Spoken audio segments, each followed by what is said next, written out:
Good morning and happy Thursday. It's September 26th. ATI Pro Media, we're an ag show. So guess what we're going to talk about? A lot of weather, a lot of stuff moving, especially in South America. We've got some other headlines, right? China, another stimulus package that they're layering on. News out of Russia. We've got beans markets pulling back. Beans were up higher overnight, pulling back ever so slightly, but we'll see where that goes. Brady Huck, coworker today. We've got Tommy working hard, so it's going to be a Brady and Connor show today.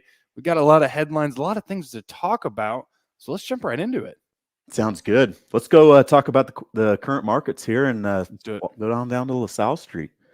We got D's corn up a half a cent, Nova beans up 4.5, Chicago wheat up a penny and a half, KC wheat up 4 3/4.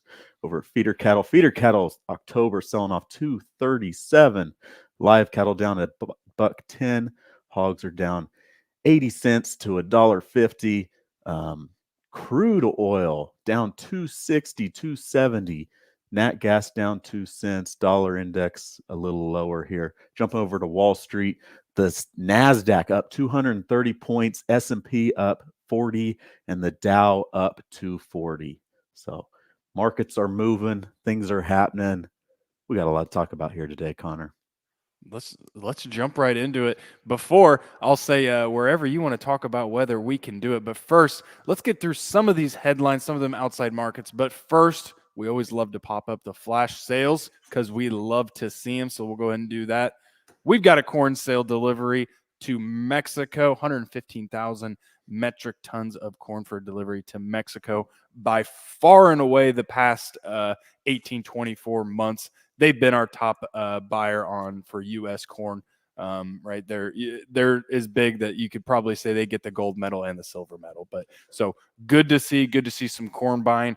Wouldn't mind seeing a little bit of corn go to China. Wouldn't mind seeing some more soybean sales to China, but we'll take what we can get. Yep, absolutely. Good to see those come up. It's that time of year, Connor. On to the next one here, though.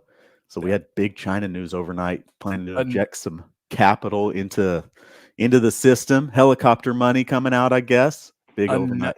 Yeah, another stimulus planning to inject 142 billion of capital into top banks. So, right, we had that. What was that? 2 days ago, Brady? Maybe even 3 days ago, where we saw they were cutting rates, putting together another stimulus plan. They're still going. So, really trying to get the economy ramped up. So, I think for for the U.S. farmer, not necessarily. It's probably a good thing, right? We need a healthy Chinese economy, so I think we'll take it, but we'll see where we go, right? Yep, absolutely. And we got between earnings and that China helicopter money, we got the outside macro markets, the Nasdaq, the Dow moving higher, but that crude oil rolling over lower. That one's got a kind of weighing on a lot of things there. Right, and I think that's on the back of we saw President Putin.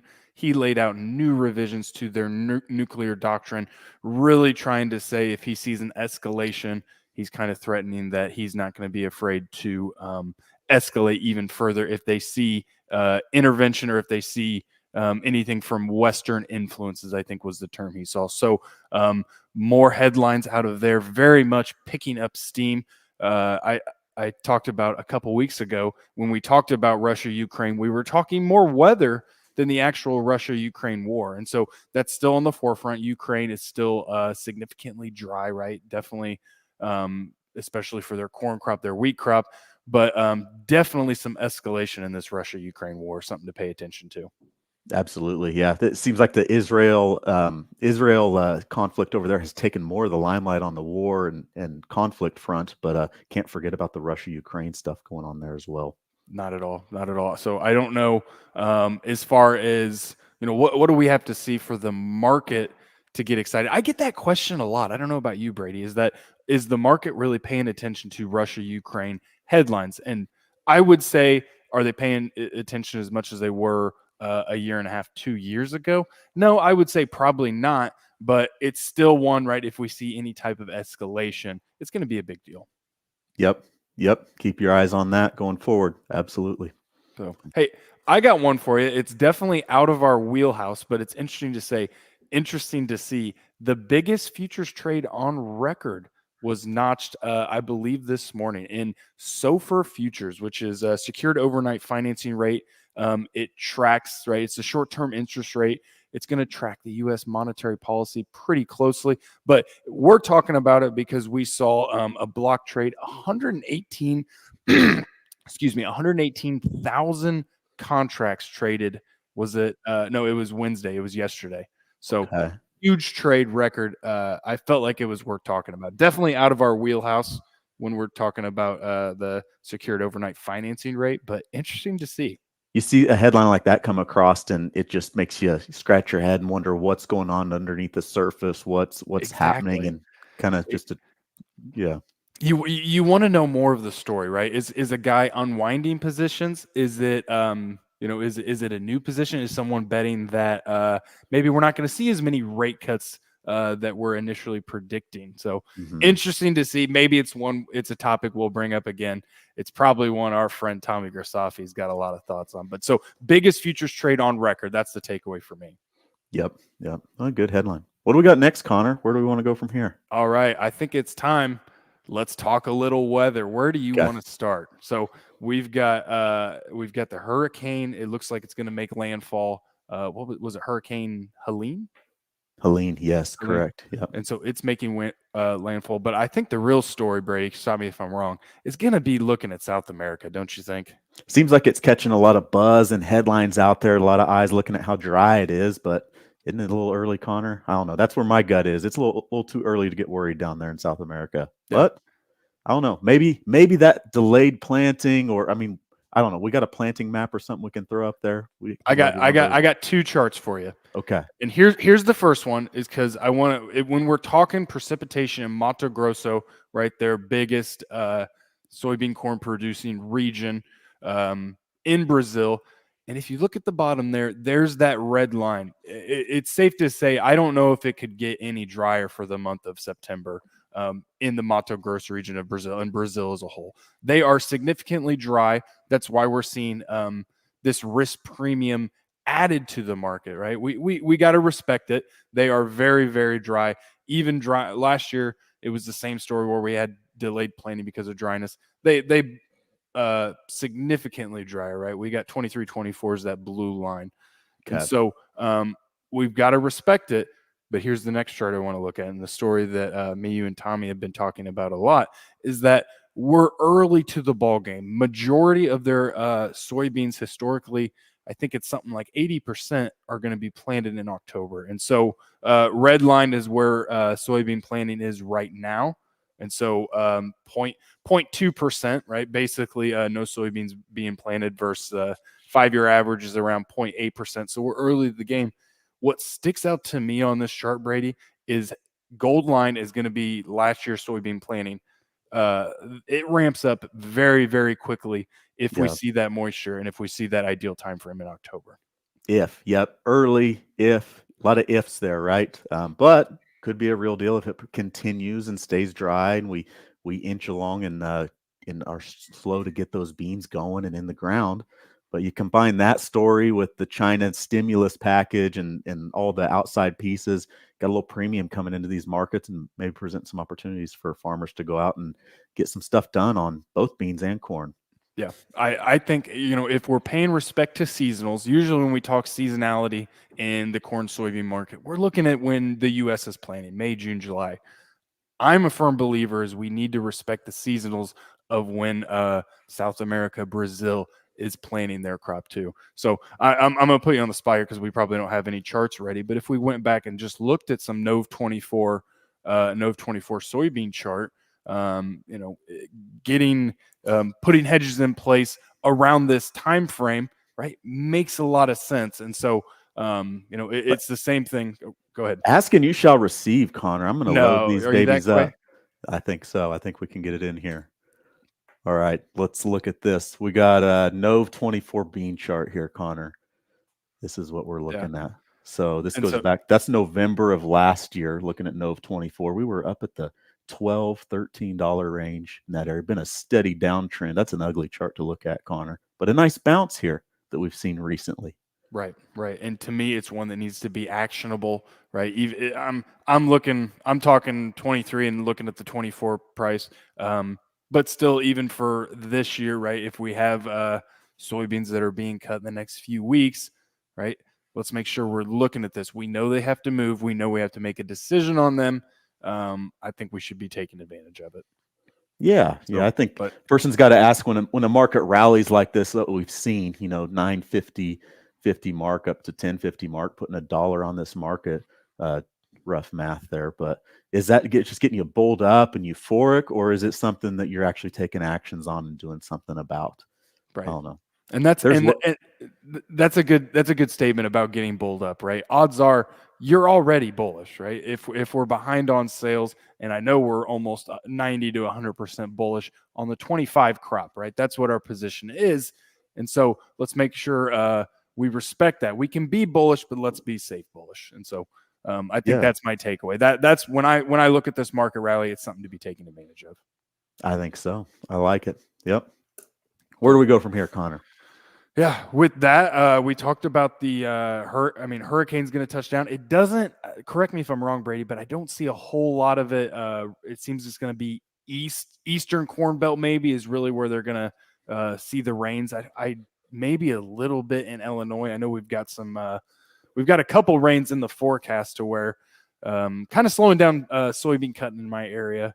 We'll see if Hmm. that picks back up, but yeah, Yeah. from there, right? It's the same old song and dance. We're going to talk weather probably once or twice a week, especially around this time frame.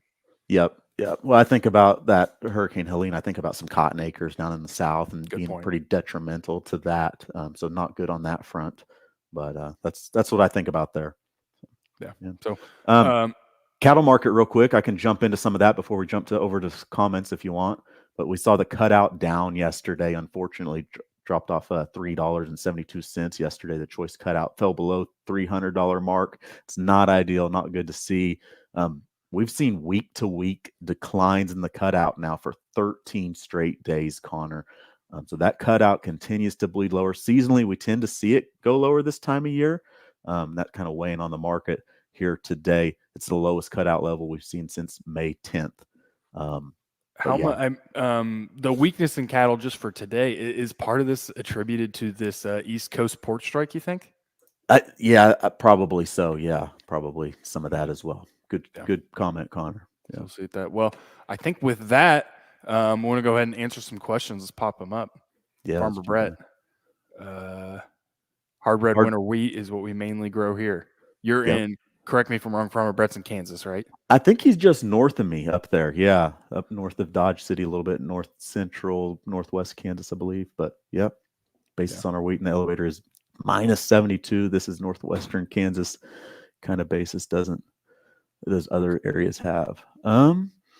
Wheat's tough. Would be curious. I don't think wheat base is real strong, but that's getting to a level, a comment I'd add, where it's starting to make its way into maybe some feed rations out there. Wheat might be corn's best friend or worst enemy right now, and with that type of basis level and the lack of domestic export demand, unfortunately, I think it's maybe corn's enemy right now here in the Western Corn Belt. Right. All right. What else we got? Let's keep popping them up. Yeah, number of comments over there. Caterpillar stock hit all-time high, up 242% the last 5 years. So, interesting. Kind of surprises me. Sometimes when I think of Cat, I'm going to lump them in with John Deere, but that's probably not fair, right? They can take a hit on if farming agriculture takes a hit, right? They're majority probably in the construction business. So interesting to see. Good one. 242%, big one. Yeah, milling quality wheat is 30 to 60 plus. Low quality feed wheat, you're looking at 325 if anyone wants it. Out east, that's out east in North Carolina. Saw a 250 bid on feed wheat at the start of the month. Yep. So, looking at this wheat market, when I see a 75 under and see these weak basis, Brady, where the carry market, I'm looking at Chicago wheat. So, you give color on Hmm. KC wheat if you want, but the opportunity, are guys looking at storing this wheat and just capturing that carry? Is that something they should be looking at, or what do you think? Yeah, well, in all honesty, the time to market wheat was prior to harvest or Sure. manage risk ahead of harvest. And, if you've stored old crop wheat that was cut in July from now till, if you still got it in the bin at the elevator and you're on farm bin, if it's not hedged, yeah, you got to look out there. And, this is why we do what we do and manage risk. But looking forward, a new crop, I've leaned kind of towards, put floors or HTA type strategies to go out and protect price on that. The basis I don't think is quite as ugly picture for new crop, but it's still probably not something I'm jumping at for new crop wheat. But old crop wheat, I don't know. With interest rates where they're at and storage costs, you got to make sure you're capturing the carry. And I think that's a lesson for corn farmers here coming into this fall, how they're marketing their corn bushels right now and right today. Absolutely. Be a great, I know it's a topic we have lined up for premium. We talk about it a lot, but I think it's one it's so important we need to revisit it is merchandising. If you're on the farm, how are we merchandising, how are we using the bin bushels and capturing carry in the right ways? Yep. So Corey was able to join live for a time in a while, and Tommy isn't here. It's going to be a good day. Corey, we love Tommy. You don't need to say that. Yeah, that's hilarious. Like Tommy'd be giving us crap, so we got to give him some crap too, right? That's the truth. Luke, what we got? Poultry mills don't use a lot of feed wheat because it makes the litter more acidic and can cause almost chemical burns to chicken paws and feet, which is apparently a huge export market to China. Interesting. Learn something every day. Yep. Don't think I've ate a chicken paw in my life or used it. I don't know what you use a chicken paw for. The only thing I'd use a chicken paw or foot for would be like the back scratcher tool that you find at the quick shops. That's what I'd be using the chicken paw for. If you need one, it sounds like I know a guy. Luke, see what we can do for him. So, Buckeye Farm Boy, Southern Ohio. Drought buster. Heck we yeah. A little late for a drought. Yeah. Go ahead. Sorry. A little late for a drought buster for the time of year, but we'll take it, right? I'm sure you'll take it and are thankful for it. Any more you can get after a drought is droughts are tough.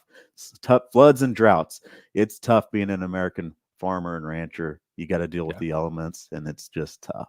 And we didn't pull it up, but we did see the drought monitor released today. Same story, but I got to tell you, I was looking at it, Buckeye Farm Boy, and I was thinking of you in Southern Ohio because it's by far and away where we see the most red. Definitely, if anyone needs precipitation, I'd say it's where you are. But amazing how fast, gosh, was it a month ago? Probably 2 months ago now, where the drought was almost white across the Corn Belt. Now it's significantly yellow. It's amazing how fast those things change. Yep, absolutely. Buckeye Farmer. Haven't cut any corn yet, Luke. Not expected to be very good there in Ohio. Yep. Hopefully it's better than you think, but I like this one. Russ Ranch, thanks for this question. Curious about your thoughts on LRP on fat cattle for 50 weeks out. Live cattle LRP, a little different product than feeder cattle, still a good product. Maybe not as popular as feeder cattle LRP. I think you got to keep, if you know you're going to have them and hold them out that long, I think it's a great foundational floor to have and put you in a position to benefit if the thing gets better, but be protected if in case it doesn't. Might want to look at LGM too, livestock, the margin protection product there. Something else to look at if you're feeding cattle out. Feel free to give us a holler if you want to talk a little deeper about LRP, LGM.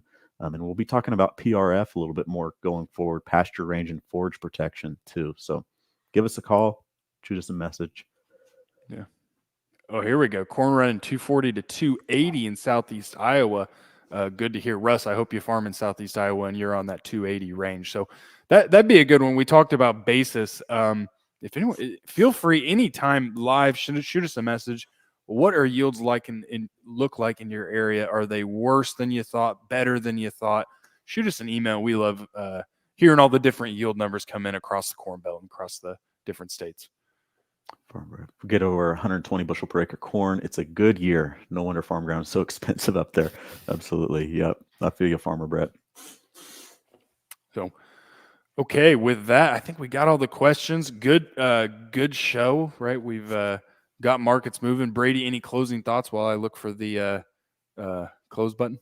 No, on the close here, as we close this show out here today, corn 417 up $0.01 3/4. That's good to see. Beans up 5.5. Feeder cattle and fat cattle still weaker. But yeah, lots of things to be talking about and doing here as harvest grinds on and calves are coming to town. We got lots going on here. It's stay on top of your markets. Don't bury your head in the sand.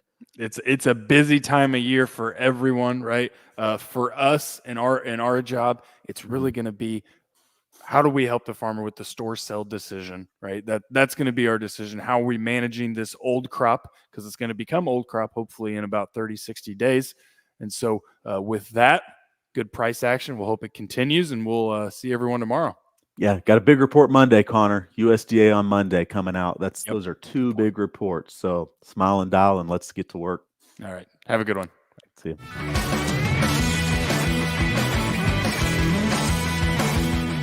Thanks for joining us. We're here every day, 9 a.m. Central. Don't forget to like and subscribe.